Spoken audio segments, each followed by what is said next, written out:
Buenas noches, jóvenes. ¿Cómo están? Espero que todos muy bien. Hoy vamos a finalizar nuestro tema de la llamada acumulación originaria. Vamos a finalizar viendo los sistemas que vinieron a fortalecer este modo de producción en el cual nosotros estamos inmersos. Espero que con esta clase queden cubiertos todos los temas para el examen final y que ustedes estén preparados y listos. Ya les mandaron nuestro calendario, ¿verdad? Así que tienen que estudiar. Vamos a tener 2 clases a través de la plataforma Webex que les había comentado en la clase anterior para el lunes y miércoles, así que estén pendientes que voy a mandarles la invitación, el link para que ustedes puedan ingresar y podamos aclarar algunas dudas que ustedes tengan en esas clases y ampliarles algunos temas que hayan quedado pendientes y que ustedes necesiten reforzar. Bueno, entonces pasemos ahora a ver los 3 sistemas que nos quedaron restando. Y para eso pues vamos a irnos directamente a las diapositivas.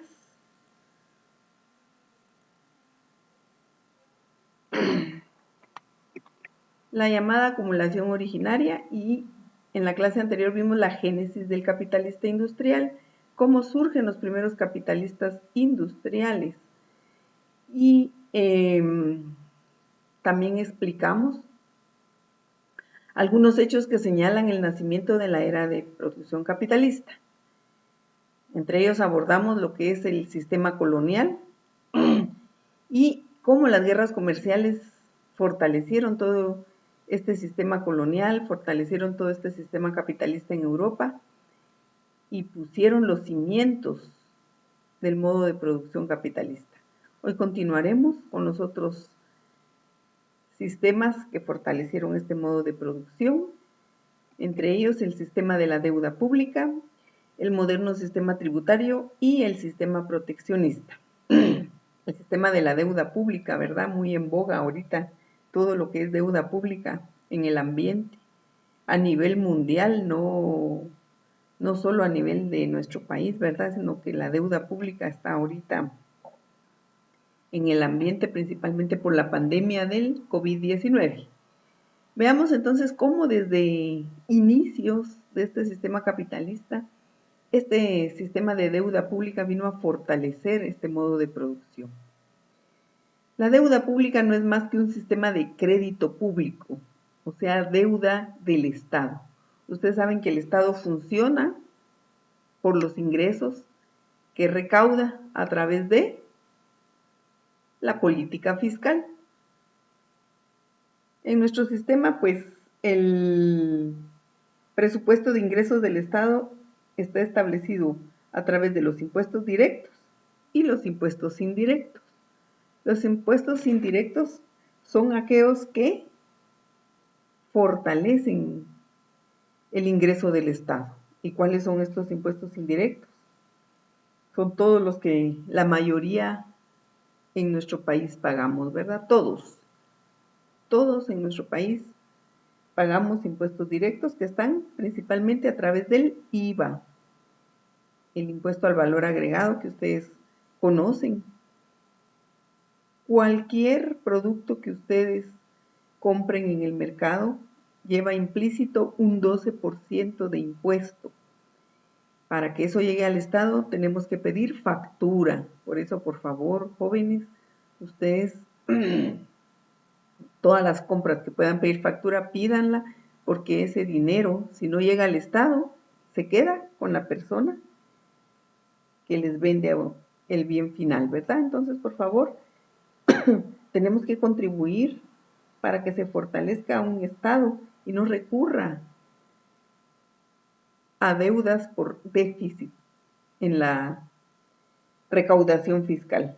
Y bueno, también los impuestos directos como el ISR, el UCI, el ISO, que son los que le aportan al Estado, representando un 25% de sus ingresos totales. a través de lo que es la recaudación tributaria. Pues todo el sistema de la deuda del Estado viene principalmente por estas guerras que se sostenían en todos los países europeos, ¿verdad? En el periodo manufacturero y en el sistema colonial.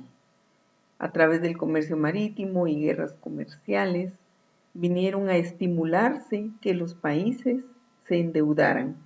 Dice su libro, ¿verdad? Ustedes tienen que leer el libro. Yo acá en las diapositivas pues les extracto los aspectos más importantes y que deben ustedes fortalecer a través de la lectura.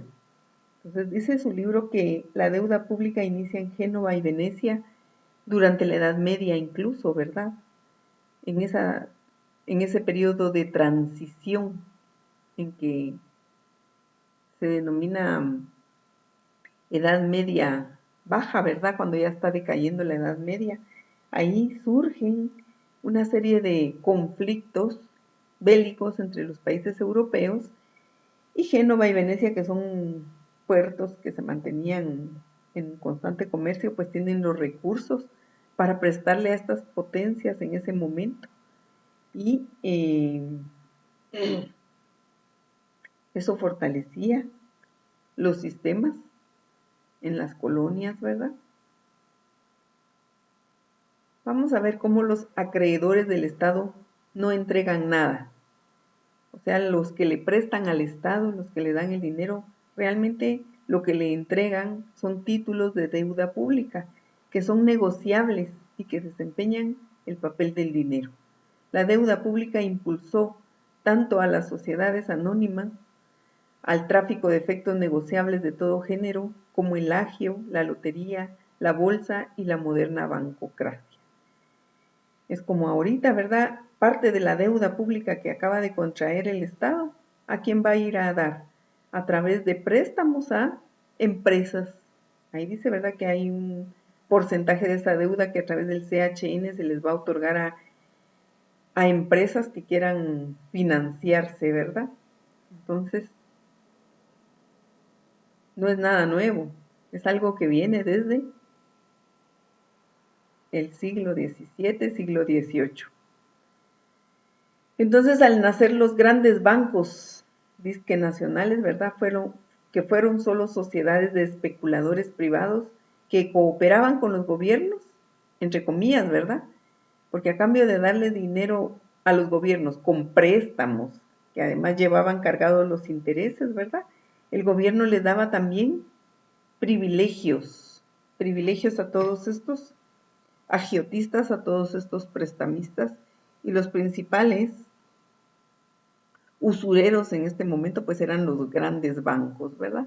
Van a leer ustedes ahí que el primer banco en Inglaterra, ¿verdad? Se creó en 1694. Se fortaleció como parte de prestarle dinero al Estado.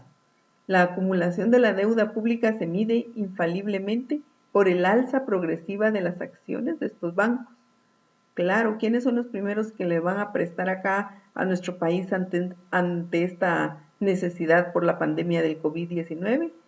Pues un 34% aproximadamente de los recursos van a venir los bancos, de los bancos del sistema. Por supuesto que también un 17% de esta deuda que va a adquirir nuestro país proviene de los bancos del país, ¿verdad? De los bancos que están acá asentados.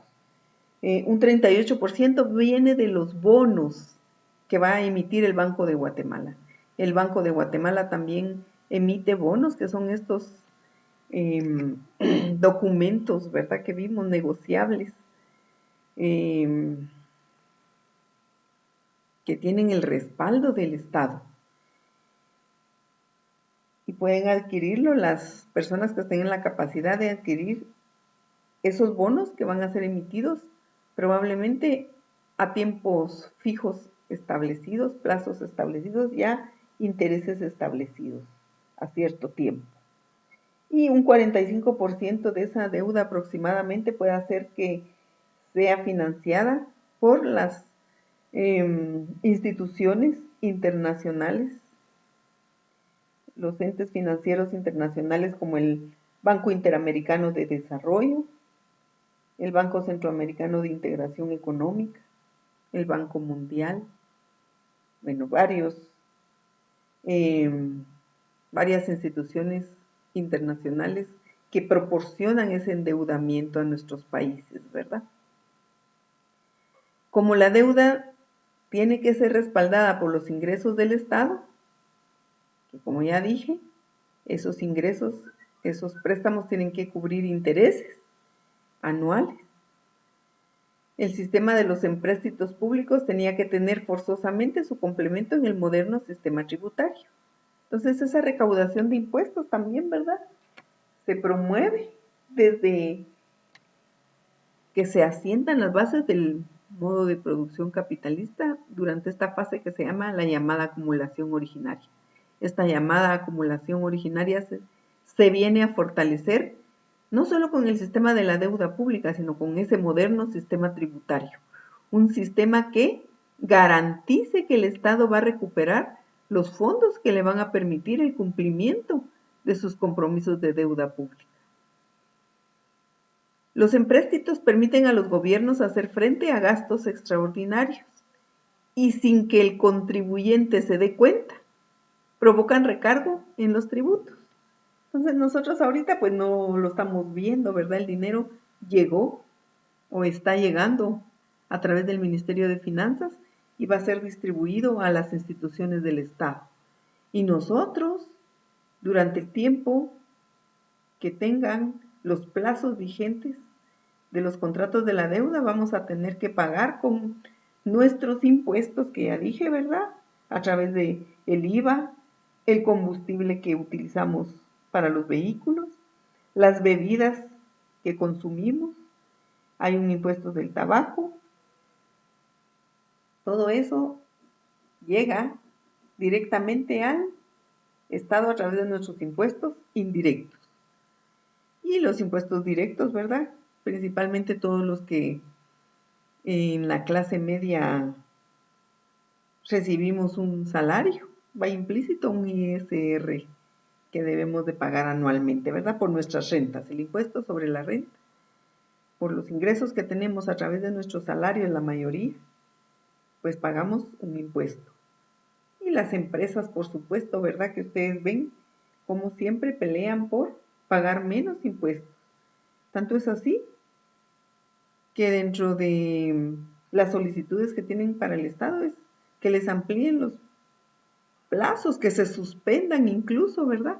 El pago de impuestos a las empresas por la crisis que existe. Pero los analistas en el Banco de Guatemala tienen que tener presente, ¿verdad?, que la recaudación fiscal es la que mantiene los ingresos. Si no hay recaudación fiscal, no se pueden hacer pagos de la deuda. Y luego, ¿qué provoca esto? Que cuando se cumplen los periodos de pagar estos compromisos, y si no hay, pues el país tiene que adquirir nuevas deudas para ir pagando las actuales, y eso es terrible, ¿verdad? Eso es terrible, es una grosería, porque la mayoría de guatemaltecos somos los que pagamos todo eso. Y como dijo Carlos Marx, muy bien dicho, ustedes lo van a leer ahí en su libro, la única parte de la llamada riqueza nacional. ¿Qué es la riqueza nacional? Se mide a través del Producto Interno Bruto, ya lo habíamos explicado en clases anteriores, ¿verdad? Cómo el Producto Interno Bruto mide la riqueza que se genera en un país. Y entonces dice Marx, que la única parte de la llamada riqueza nacional que entra real y verdaderamente en posesión colectiva de los pueblos modernos es la deuda pública. Lamentablemente, ¿verdad? La deuda pública la pagamos todos los guatemaltecos. Bueno, continuemos entonces y veamos cómo este sistema de la deuda pública sirvió de palanca de acumulación originaria. pues impulsó las sociedades anónimas, el nacimiento del agiotista, el origen de la moderna bancocracia, y como la varita mágica que infunde virtud procreadora al dinero improductivo y lo convierte en capital sin exponerlo a riesgos, vino y sirvió de base para fortalecer todo lo que es la llamada acumulación originaria. Entonces ya vimos anteriormente que se necesita de un moderno sistema tributario. A la par del sistema de deuda pública tiene que haber un moderno y fuerte sistema tributario para que el Estado recaude los ingresos necesarios. Y el moderno sistema tributario gira en torno a los impuestos sobre los artículos de primera necesidad. Ya lo veíamos, ¿verdad? El IVA en todos los artículos de primera necesidad está el IVA. Por eso también había ahí quien proponía que se le quitara el impuesto del IVA a todos esos artículos de primera necesidad, puesto que muchos guatemaltecos, ¿verdad?, que no están recibiendo ingresos para subsistir en estos días, pues es injusto, ¿verdad?, que encima de eso tengan que pagar un impuesto por los alimentos que son de primera necesidad para la vida, ¿verdad? Bueno, entonces vamos a ver que en ese momento, estamos hablando del siglo XVII, ¿verdad?, cuando se asienta un moderno sistema tributario en toda Europa.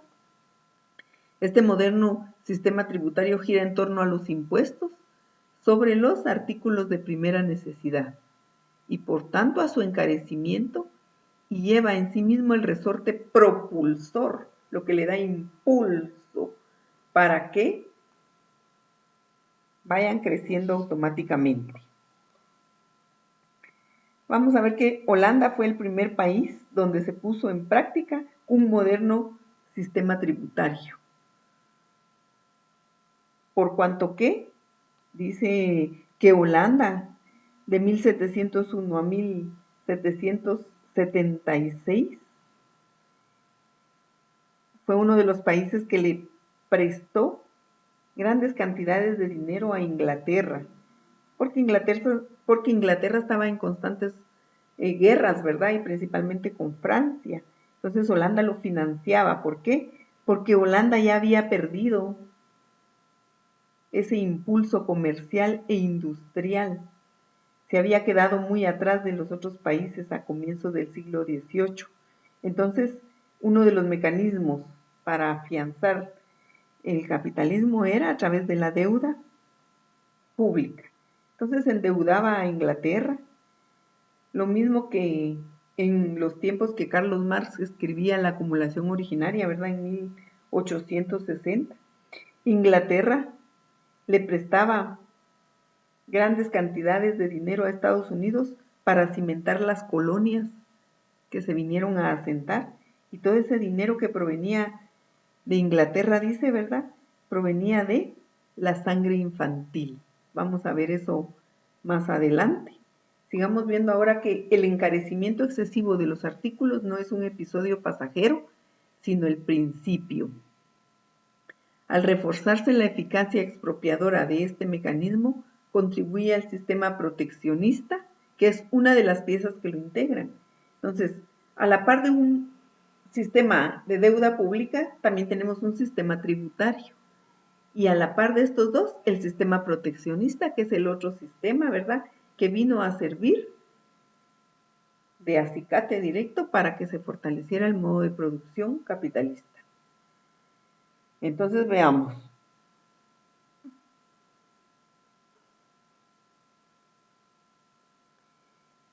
Dice una parte de su libro que el sistema tributario era el mejor sistema imaginable para hacer al obrero sumiso, frugal, aplicado y agobiado al trabajo, pero que esa no era su principal función, ¿verdad?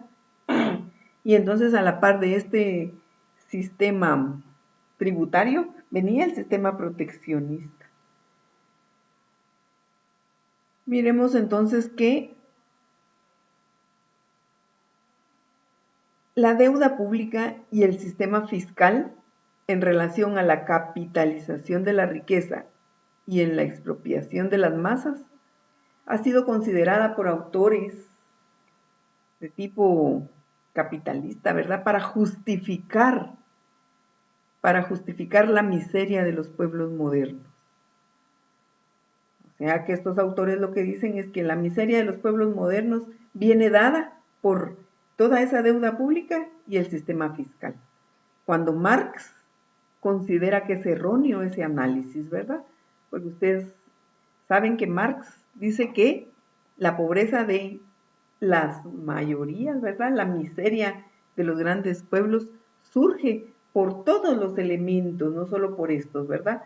Y principalmente por la expropiación de los medios de producción de los productores directos.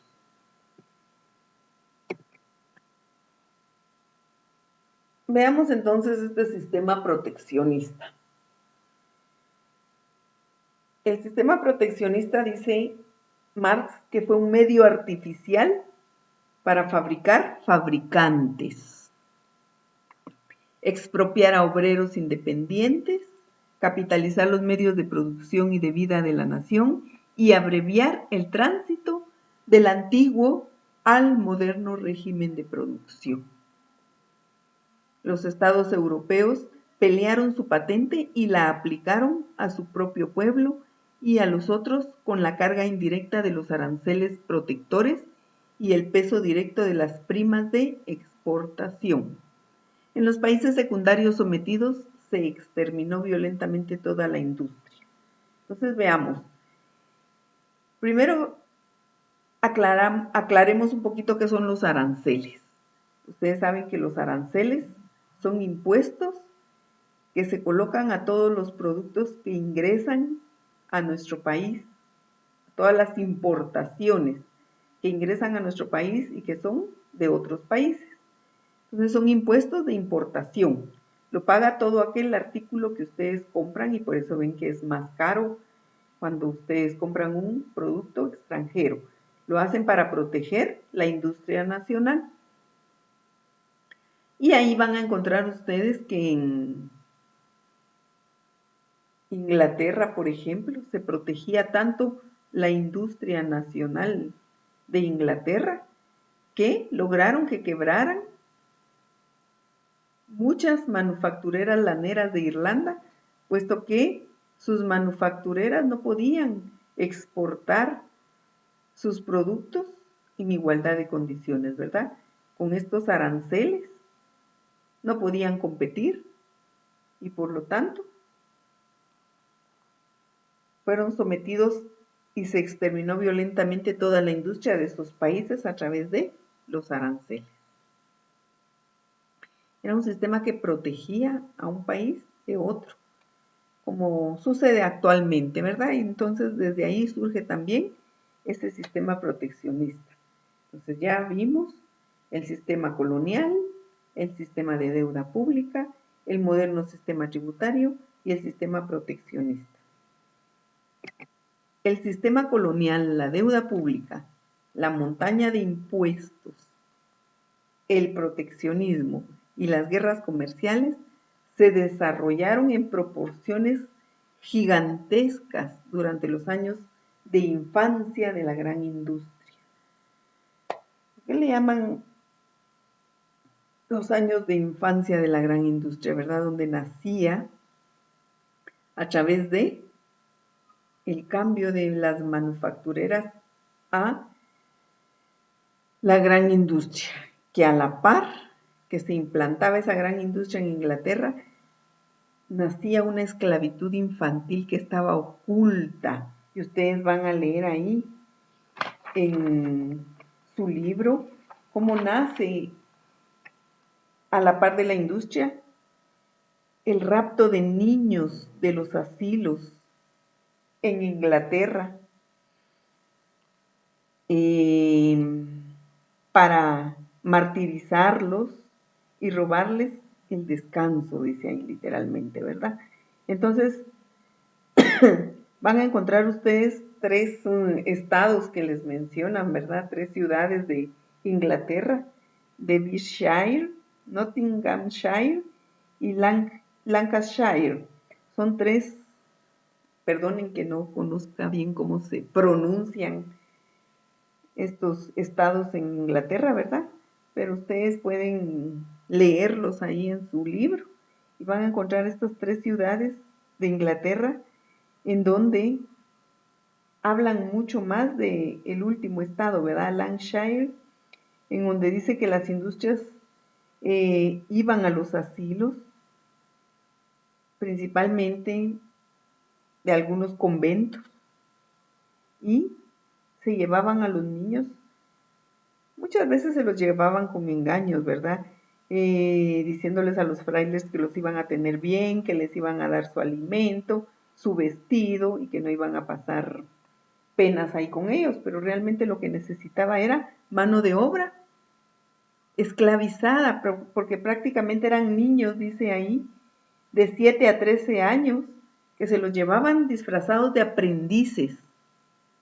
Pero realmente dice que estos niños atrás de ellos habían capataces, que los hacían trabajar de una forma, con una forma de explotación tal que los azotaban inmisericordiamente, por cuanto que a estos capataces les pagaban por la cantidad de productos que los niños fabricaban. Entonces los explotaban, no les daban de comer, los mantenían muertos de hambre y los azotaban, ¿verdad? Entonces, imagínense ustedes, sobre estas bases se cimienta este sistema capitalista. De hecho, aquí en Guatemala no estamos muy alejados de esa realidad. Ustedes pueden ver cómo, aquí sin ir tan lejos, ¿verdad? Se han oído los casos en San Juan, Zacatepeques, donde se les llama a los niños de la pólvora, ¿verdad?